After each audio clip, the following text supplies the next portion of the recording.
20 வருட சேவைக்கு பிறகு ரூபாய் 15 லட்சத்திற்கு ஓய்வூதிய கருணை தொகை உத்தரவாதம்.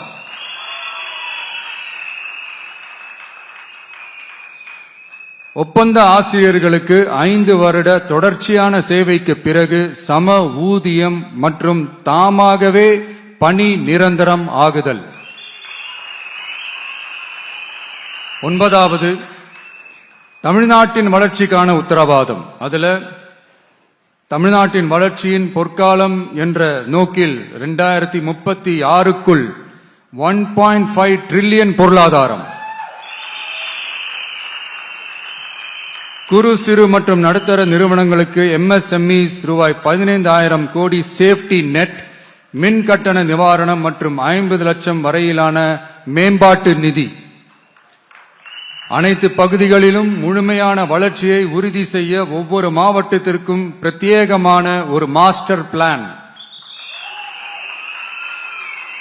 இந்தியாவின் முதல் செயற்கை நுண்ணறிவு அமைச்சகம், செயற்கை நுண்ணறிவு பல்கலைக்கழகம் மற்றும் செயற்கை நுண்ணறிவு நகரம் ஆகியவை தமிழ்நாட்டை இந்தியாவின் செயற்கை நுண்ணறிவு தலைநகராக மாற்றும்.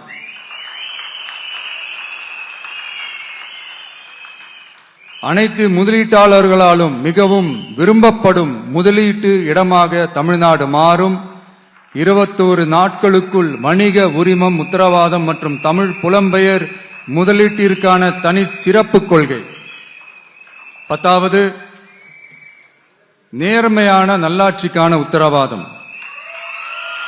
அதுல அரசு திட்டங்களை ரேஷன் உட்பட வீட்டிற்கே கொண்டு வந்து வழங்குதல்,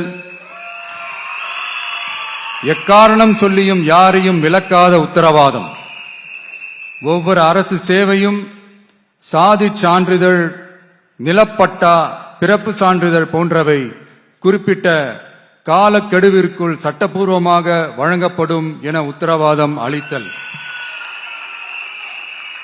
லஞ்ச லாவண்யமற்ற ஆட்சி.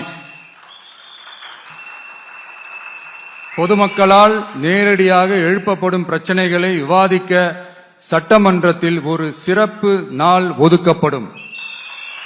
மேலும் மாவட்டத்தின் நிதி ஒதுக்கீட்டில் 10% செலவினங்களை மக்கள் விருப்பப்படி தீர்மானித்தல்.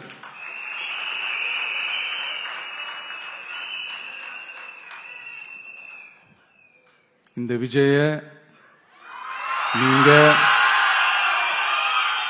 100% நம்பலாம்.